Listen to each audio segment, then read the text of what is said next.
ஹலால்லையும் கூட அனுமதிக்கப்பட்டதுலையும் கூட தய்யிப் தூய்மையாக அனுமதிக்கப்பட்டதும் இருக்குது, அனுமதிக்கப்பட்டதுல ஹபீஸ் அருவருக்கத்தக்கதும் இருக்குது. நல்லா விளங்கிங்க. அனுமதிக்கப்பட்டதை கூட எல்லாமே தூய்மை கிடையாது, பியூர் கிடையாது. சில காரியங்கள் அனுமதி இருக்கும், ஆனால் ஹபீஸாக இருக்கும். அதை மார்க்க அந்த வருமானத்தை விரும்பாது, இந்த வருமானத்தை மார்க்க விரும்புறதில்ல. அந்த மாதிரியான எத்தனையோ வருமானங்கள் இன்னைக்கு இருக்குது. ஹனஃபி மதுஹபில் இந்த ஹபீஸ் அருவருக்கத்தக்கது என்பது எதனால எல்லாம் வரலாம் அப்படிங்கிறத 3 வகையாக பிரிப்பாங்க. இன்னைக்கு வருமானங்களுடைய பல வகைகளை பார்த்தா சிலது அறவே கூடாது, சிலது மக்ரூ, சிலது ஹபீஸ் அருவருக்கத்தக்க வருமானங்கள். ஒரு உதாரணம் சொல்றானே, ஒரு மனுஷன் எந்த வேலை செய்யறானோ அந்த வேலைக்கு கிடைக்கிற கூலி அவனுக்கு கூடும். பெருமானார் காலத்தில் அரபுகள் என்ன செய்வாங்க, ஹிஜாமா. இப்போ ஹிஜாமா நிறைய நீங்க பார்க்குறீங்க. அரபுகள் ஒரு குறிப்பிட்ட காலத்துக்கு ஒரு முறை அவங்க ரத்தத்தை வெளியேற்றுவாங்க. இந்த ஹிஜாமா ஒரு தொழில். இந்த ஹிஜாமா செய்கிறவர்களுக்கு கூலி கொடுப்பாங்க. பாருங்க, ஹிஜாமாங்கிறது ஒரு அனுமதிக்கப்பட்ட தொழில், அதுக்கு கூலி வாங்குறார். இது கூடும் தானே. நான் ஹதீஸில் என்ன வருது, உஜ்ரத்துல் ஹஜ்ஜாமி ஹபீசம். இந்த ரத்தத்தை வெளியேற்றுற தொழில் செய்கிறார் இல்லையா, அவர் வாங்குற கூலி அசிங்கமானது. ஏங்க அசிங்கம்? அந்த தொழில் நஜிசோடையே இருக்கிற தொழில். ரத்தம் என்னங்க, அசுத்தம். ரத்தம் அசுத்தம். அவர் எந்நேரமும் அசுத்தத்துக்கு கூடவே உட்கார்ந்துருக்கிறார்ல, இது நல்ல தொழில் இல்லை, வேற தொழிலை பாரு. இதில் வரக்கூடிய வருமானம் தூய்மையானதல்ல. இது ஒரு உதாரணத்திற்கு தான், ஒரு சின்ன சாம்பிள் தான் இது.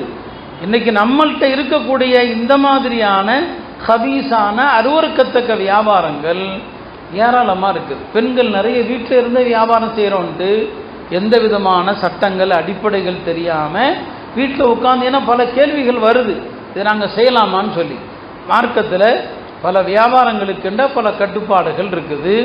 வீட்டில் உட்காந்து ஆர்டர் பண்ணி வியாபாரம் செய்கிறாங்கன்னா, ஷரியத்தில் ஒரு பொருளை நீங்கள் வாங்குறீங்கன்னு சொன்னால் உங்கள் கைக்கு அந்த பொருள் வந்த பிறகு தான் நீங்கள் அடுத்த ஆளுக்கு விற்கலாம். உங்களுக்கு அது டெலிவரி ஆகணும். உங்கள் கையில் வராமல் அடுத்த ஆளுக்கு என்ன செய்யக்கூடாது, விற்கக்கூடாது.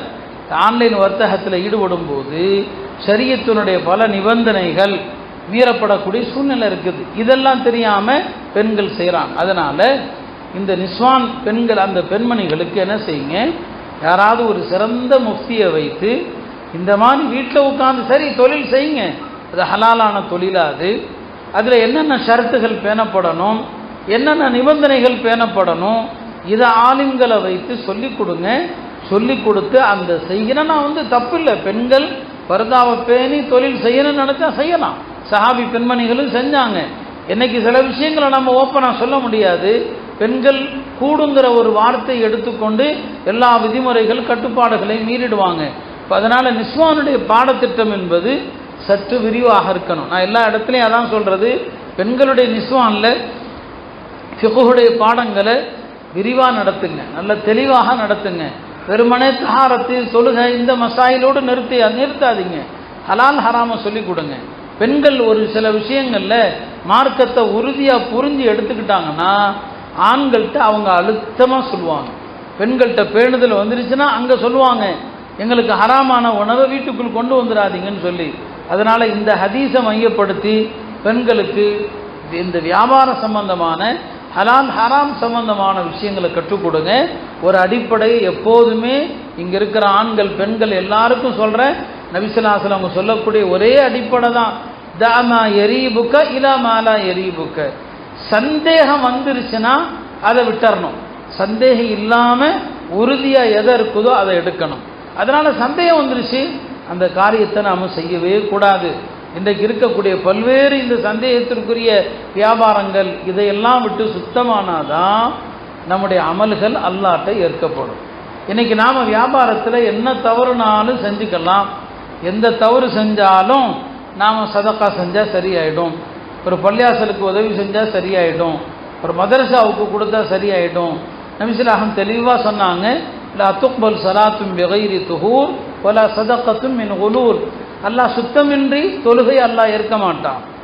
ஹராமான காசில் செய்யப்பட்ட தர்மத்தையும் அல்லாஹ் ஏற்க மாட்டான். தொழுகைக்கு எப்படி சுத்தம் தேவையோ தர்மத்திற்கும் சுத்தம் தேவை. தர்மத்திற்கு சுத்தம் என்ன, கொடுப்பவருடைய உள்ளமும் சுத்தமாக இருக்கணும், கொடுக்கிற செல்வமும் சுத்தமாக இருக்கணும்.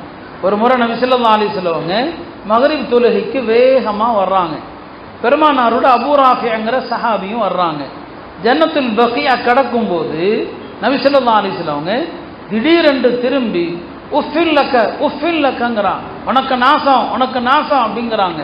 கூட வந்து அபூ ராஃபி பயந்துறாங்க. யார சொல்லலாம், என்ன பார்த்து சொல்றீங்களா நாசம் நாசம்னு சொல்லி? இல்லைப்பா உன்னை பார்த்து நான் சொல்லலை. உடனே அவன் கேட்குறாங்க, யார சொல்லலாம் ஏதாவது நடந்துச்சா, ஏன் கோபத்தில் திடீர்னு நாசம் நாசங்கிறீங்க?